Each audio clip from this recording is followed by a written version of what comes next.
예배 에티켓. 기도로 예배를 준비해요. 단정한 옷으로 갈아입고 성경책을 준비해요. 바른 자세로 앉아요. 예배에 방해가 될 물건들을 치워 놓아요. 예배 중엔 옆 사람과 대화하지 않아요. 소리 높여 찬양하고 예배를 정성 다해 드려요. 오늘도 예배드릴 준비됐나요?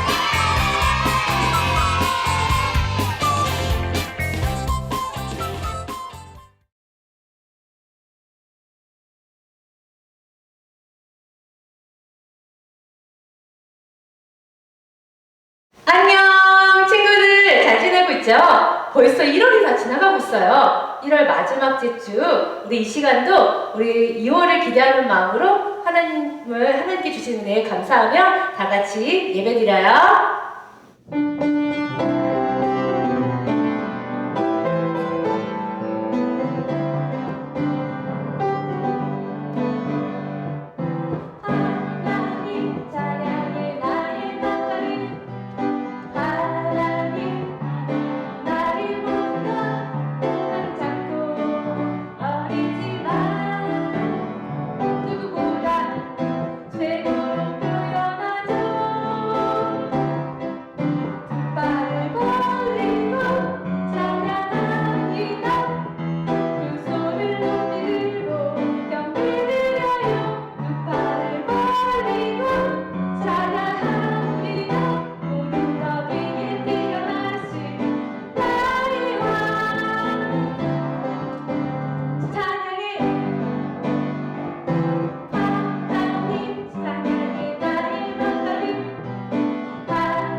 기도하겠습니다.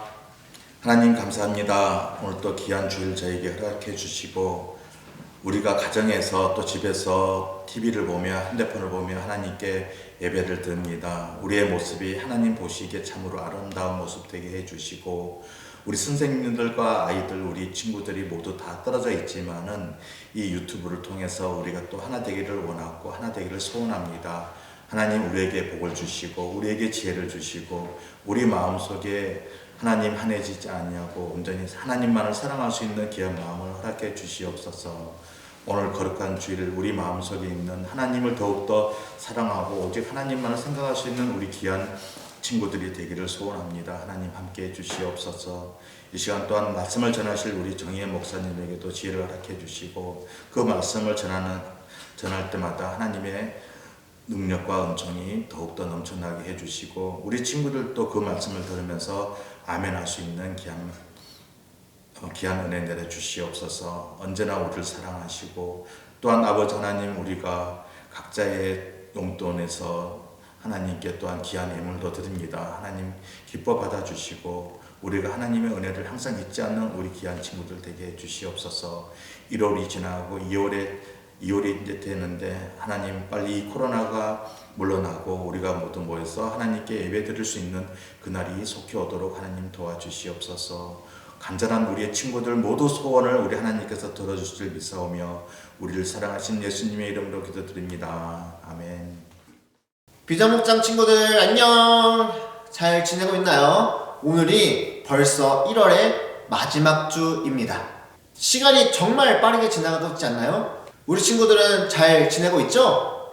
여기서 목사님이 이렇게 안부를 물어도 우리 친구들의 대답을 들을 수 없으니까 목사님의 마음이 너무 많이 아파요. 그래도 우리 친구들이 잘 지내고 있다는 그 소식을 들을 때나 또는 볼 때면은 목사님이 힘이 나고 또한 용기를 얻게 됩니다. 특히 우리 친구들이 정답을 위해서 댓글을 달아주는 것을 보면은요, 정답을 맞춰서가 아니라 우리 친구들이 쓰는 그 댓글로 인하여서 목사님이 힘이 나요. 그래서 더 지켜보고 더 바라보고 그것을 좋아요까지 누르고 있는 겁니다. 그러니 꼭 예배가 끝난 다음에 댓글을 달아주시고요. 이제는 정답만 다는 것이 아니라 우리 친구들 나 이렇게 잘 살고 있습니다. 나 이렇게 생활하고 있습니다라는 여러분들의 일상도 공유해주면 너무나 좋을 것 같습니다. 우리 친구들 혹시 몽구스라고 알고 있나요? 여기 이 사진에 보면은 이 몽구스를 목사님 띄워줄 텐데요. 어때요? 좀 귀엽지 않나요? 그런데 이렇게 작고 귀여운 동물인 이 몽구스가 화가 나면은 무서운 행동을 하는 것을 볼 수가 있습니다. 여기 지금 보이는 거는 코브라입니다. 코브라는 정말 무서운 맹독을 가진 동물입니다. 이 맹독은 아주 치명적이어서 한번 물리면은 자칫 잘못하면은 죽음에 이를 수도 있는 아주 무서운 독을 가지고 있는 뱀입니다. 그래서 다른 동물들도 이 코브라랑 싸우는 것을 꺼려하고 코브라가 나타나면 도망가는 것을 볼 수가 있는데요. 그런데 이렇게 무서운 맹독을 가지고 있는 이 코브라를 천적으로 삼고 있는 것이 있는데 그게 바로 누구냐? 앞에서 말한 몽구스입니다. 몽구스는 코브라를 마주쳐도 절대 도망가지 않아요. 그리고 오히려 누군가가 위험에 처해 있으면요, 그 몽구스 다른 친구를 위해서 싸워주기 위해서 달려나오는 것을 볼 수가 있습니다. 이렇게 겉보기와는 다르게 몽구스는 아주 용감하고 대담하게 코브라랑 싸우는 것을 볼 수가 있는데요. 몽구스는 작은 동물이지만 위험한 상황이 올 때면은 절대 도망가지 않고 용기 있게 또한 담대하게 싸우는 것을 볼 수가 있습니다. 이러한 몽구스의 모습을 통하여서 목사님은 또한 우리 친구들은 용기를 얻기를 바라는데요.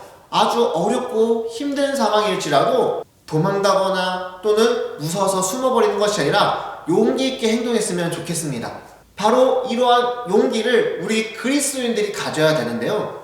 이러한 용기가 필요할 때가 언제일까요? 우리에게 용기가 필요할 때를 성경은 잘 말해주고 있는데요. 오늘 그 말씀을 통하여서 언제 어디서 용기가 필요할지를 한번 알아봤으면 좋겠습니다. 우리 함께 오늘의 포인트를 외쳐보고 시작할게요. 시작! 담대하게 하나님의 나라를 전파하라. 지금 우리는 교회를 다닌다고 해서 친구들이 미워하거나 싫어하지는 않아요. 또 예수님을 믿는다고 해서 억울한 일을 당하거나 고난을 당하지도 않죠. 그러나 2000년 전에 살고 있었던 그리스도인들은 오늘날 우리가 가진 상황과는 매우 다르다는 것을 우리는 알고 있습니다. 예수님이 십자가에서 죽으시고 부활하시어 제자들에게 나타났고, 그리고 제자들 앞에서 하늘로 올라가셨어요. 이 모든 것을 본 제자들은 예수님이 분명 하나님의 아들이며 우리의 구원자인 것을 확신했어요.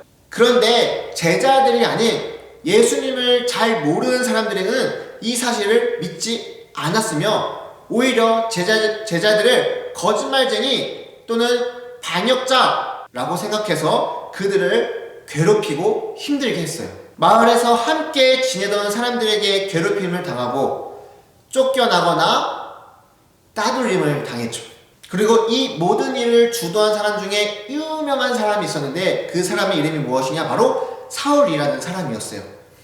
사울은 어릴 적부터 바리새인으로서 자라면서 율법을 아주 중요하게 생각했거든요.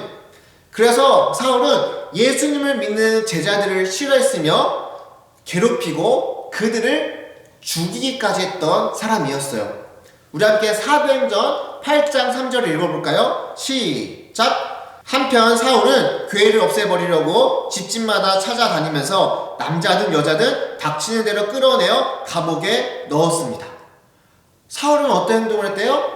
닥치는 대로 예수님을 믿는 사람들을 끌어내어 감옥에 넣었다라고 합니다. 그런데 이렇게 예수님을 믿는 제자들을 박해하고 힘들게 했던 사울에게 누가 찾아왔냐? 바로 예수님이 찾아오셨어요. 그리고 사울은 그 부활하신 예수님을 만나게 되었고, 그 예수님을 통하여서 사울은 회개하고 예수님을 믿는 그리스도인으로서 변화된 모습을 우리는 잘 알고 있어요.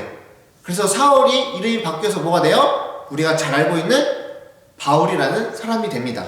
지금까지는 제자들을 박해하고 괴롭히고 죽이기까지 했던 그 사울이 예수님을 만나게 되었고, 그 이후부터는 제자들처럼 예수님을 전하는 그러한 사람, 사도 바울이 되었습니다. 그런데 바울의 삶은 너무나도 고단한 삶이 되었어요. 그동안 자신이 괴롭혔던, 힘들게 했던, 그리고 어렵게 했던 제자들처럼 본인도 그러한 삶을 살게 되었기 때문이죠. 근데 그것보다 더 크고 어려운 고통 가운데 있었어요. 사도행전 9장 23절에서 25절까지의 말씀을 보면은 사도 바울이 어떤 상황 가운데 있었는지 알려주고 있는데요. 한번 읽어볼게요. 시작! 여러 날이 지난 뒤 유대인들은 사울을 죽이기로 모의하였습니다. 그러나 사울은 그들의 계획을 알게 되었습니다. 그들은 사울을 죽이려고 밤낮으로 성문을 철저히 지켰습니다. 어느 날 밤 사울의 제자들이 광주리에 사울을 담아 성벽에 난 구멍을 통해 그를 성 밖으로 달아 내렸습니다. 사울은 본인이 했던 행동 그대로 다시 당하고 있었어요. 그래서 사도 바울은 도망다니고 또 도망다니다가 붙잡히면 또 매맞고, 그리고 매맞다가 또 도망다니고 또 붙잡혀서 매맞는 삶을 살게 되었는데요. 그럼에도 불구하고 사도 바울은 자신이 만난 그 예수 그리스도를 전하는데 포기하지 않고 최선을 다했던 것을 볼 수가 있습니다. 또 몇몇 제자들은 사도 바울의 그 변화를 진심으로 생각하지 않아서 사도 바울을 좀 멀리했거든요. 그럼에도 불구하고 사도 바울은 그들에게 편지를 보내어서 우리 함께 전도합시다, 우리 함께 이방인을 위해서 노력합시다 했음에도 불구하고 도와주지 않았던 것을 볼 수가 있는데요. 그럼에도 불구하고 사도 바울은 예수님을 전하는 데 있어서 최선을 다했고 언제나 어디서나 하나님의 나라를 세우기 위해서 노력했던 것을 볼 수가 있습니다. 그래서 사도 바울은 자기가 갈 수 있는 어디를 가든 간에 그 자리 가운데서 하나님의 말씀을 선포하고 예수 그리스도의 그 십자가의 사랑을 선포했던 것을 볼 수가 있습니다. 그리고 바울은 오늘 본문 말씀 사도행전 28장 31절 말씀처럼 고백했습니다. 우리 함께 읽어볼게요. 시작! 그는 담대하게 그리고 아무런 방해도 받지 않고 하나님의 나라를 전하고 주 예수 그리스도에 관해 가르쳤습니다. 사도 바울은 용기 있게 하나님의 나라를 선포하였습니다. 죽음의 위기 속에서도 용기 있게 담대하게 예수님을 전했습니다. 상황은 어려웠지만 매맞고 버림당하고 또한 매맞고 또 버림당했지만은 바울은 포기하지 아니하고 하나님의 나라를 선포하였습니다. 우리 친구들에게는 이 사도 바울과 같은 용기가 있나요? 요즘 TV를 틀고 뉴스를 보면은 그리스도인들의 잘못된 행동 때문에 우리가 부끄럽고 안타까운 모습을 볼 때가 있어요. 그렇다고 해서 우리 그리스도인들이 숨어버린다면 괜찮을까요? 아니겠죠. 이렇게 부끄러운 모습들이 우리 주변에 있을 때에 우리 도봉교회, 우리 비전목장, 우리 예수님의 제자들은 더욱더 용기 있게 바울처럼 예수님의 말씀, 하나님의 나라를 선포해야 되는 것입니다. 지난주 우리가 꼭 기억해야 될 것이 뭐라고 했나요? 그렇죠. 우리를 구원하기 위해 예수님이 당하신 고난을 기억하라가 지난주의 말씀이었습니다. 그런데 우리가 숨어버린다면은, 우리가 부끄러워서 나가지 않는다면은 그 구원의 참된 기쁨이 사람들에게 알려지게 될까요? 따라서 우리 그리스도인들은 오늘날 우리에게 필요한 용기를 가져야 되는 것입니다.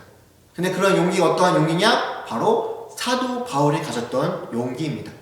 어떠한 상황 가운데서도, 어떠한 환경 가운데서도 예수님의 말씀을 전하겠다라는 그 용기, 그 예수님을 전하겠다라는 그 용기를 통하여서 하나님의 나라를 세워갔던 사도 바울의 용기를 우리는 가져야 되는 것입니다. 이 복음을 전하는 용기를 가져야 되는데, 이 복음을 전하는 용기를 가지기 위해서는 우리의 삶 가운데 항상 예수님의 모습이 있어야 되고, 예수님의 그 사랑의 모습이 우리의 삶 가운데 드러나야 되는 것입니다. 바로 그것을 통해서 우리는 하나님의 나라를 선포할 수 있고 하나님의 나라를 우리들의 삶 가운데 만들어갈 수 있는 것입니다. 우리 비전목장 친구들은 어떠한 용기를 가지고 싶나요?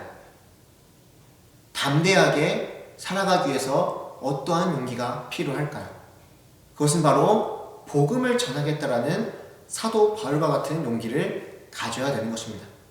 우리 친구들 꼭 사도 바울과 같은 그러한 용기를 가져서 이 땅 가운데서 하나님의 나라를 선포하고 하나님의 말씀을 온 세상 가운데 알리며 나아가게 되는 거룩한 주님의 제자가 되길 간절히 소망합니다. 우리 모두 바울과 같이 담대하게 외치는 비전목장이 됩시다. 할 수 있죠? 우리 마지막으로 함께 포인트를 치고 마무리하겠습니다. 시작! 담대하게 하나님의 나라를 전파하라. 다시 한번 시작! 담대하게 하나님의 나라를 전파하라. 우리 함께 기도했으면 좋겠습니다. 오늘 함께 기도할 것은 우리가 지금은 그리스도인으로서 혹시 부끄러운 모습을 가지고 있다면 우리 함께 회개합시다. 그리고 이 회개를 통하여서 이제 앞으로는 그리스도인으로서 부끄러운 모습이 아닌 사도 바울과 같이 용기 있게 하나님의 나라를 선포하며 나아가게 되는 귀한 주님의 자녀가 될 수 있도록 다 함께 기도했으면 좋겠습니다. 우리 함께 기도합시다.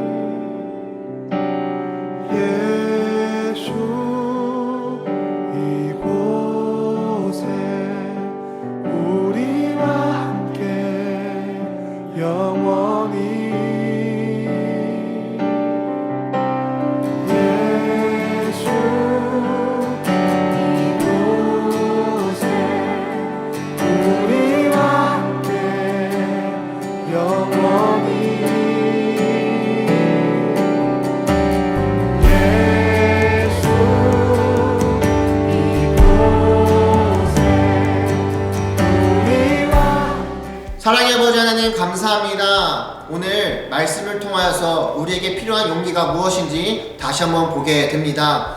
하나님, 오늘날 우리 그리스도인들이 부끄러운 모습을 많이 보였고 또한 지금도 여전히 부끄러움으로 인하여서 우리가 많은 힘듦을 경험하고 있습니다. 하나님, 이러할 때에 우리 그리스도인들이 숨어서 살아가는 것이 아니라 이때만큼은 더욱더 용기 있게 예수 그리스도의 그 십자가의 사랑을 전하며 살아가게 되는 우리 모두가 될 수 있도록 인도하여 주시옵소서. 아버지 하나님, 우리에게는 그러한 용기가 있기를 간절히 소망합니다. 사도 바울과 같이 어떠한 상황 가운데서도 어떠한 어려움 가운데서도 하나님의 말씀을 선포하였던 것처럼 우리 비전목장 모든 친구들이 삶을 살아갈 때에 그 가운데서 하나님의 나라를 선포하고 예수 그리스도의 그 십자가의 사랑을 선포하며 나아가게 되는 거룩한 친구들이 될 수 있도록 인도하여 주시옵소서. 우리가 더 이상 숨어서 있는 것이 아니라 정말 하나님의 말씀을 선포하게 되셔서 용기 있게 선포하게 하시고 이 용기를 통해서 우리가 살아가고 있는 그 삶의 자리 가운데 하나님의 나라가 이루어질 수 있도록 주님 붙잡아 주시옵소서. 아버지 하나님, 또 우리의 삶 가운데 예수님의 모습이 드러나길 간절히 소망합니다. 그 십자가의 사랑, 그 십자가의 은혜가 우리 친구들의 삶 가운데 나타나게 하시고 그것을 통하여서 하나님 나라가 완성되어질 수 있도록 인도하여 주시옵소서. 아버지 하나님, 지금은 우리가 비록 만날 수는 없지만은 우리가 온라인 삶 가운데서도 함께 예배드리며 주님 앞에 나아가고 있습니다. 우리 친구들의 이 예배를 받아주시고 이 예배를 통하여서 하나님이 기뻐하시는 귀한 날이 또한 기뻐하시는 그런 시간이 될 수 있도록 주님 인도하여 주시고 또한 우리 친구들이 각자의 살아가고 있는 그 삶의 자리 가운데서도 온전히 하나님을 찾고 예배하는 거룩한 친구들이 될 수 있도록 인도하여 주시옵소서. 이제 내일부터 또한 새로운 달이 시작되어집니다. 하나님, 2월에도 우리 친구들을 지켜주시고 다시 만날 때까지 우리 친구들 보호하여 주시옵소서. 감사드리며 살아계신 예수 그리스도의 이름으로 기도드립니다. 아멘. 자, 우리 친구들, 오늘도 퀴즈 나갑니다. 오늘의 퀴즈는 과연 무엇일까요? 오늘 말씀을 잘 들은 친구는 단번에 맞출 수 있는 퀴즈인데요. 인물 퀴즈입니다. 너무 쉽죠? 누굴까요? 힌트를 줄게요. 오늘 말씀에 나온 중요한 인물인데요. 이 사람은 원래는 예수님을 믿는 사람을 박해하고 힘들게 했던 사람입니다. 그런데 다메섹 도상이라는 곳에서 예수님을 만나고 새롭게 변화되었는데요. 이 사람의 이름은 무엇일까요? 정답을 아는 친구들은 오늘도 어김없이 댓글로 달아주시고요. 정답만 다는 것이 아니라 우리 친구들 잘 살고 있다라는 안부인사도 함께 적어주면 좋겠습니다. 다 할 수 있죠? 그럼 우리 친구들 모두 다음주에 만나요.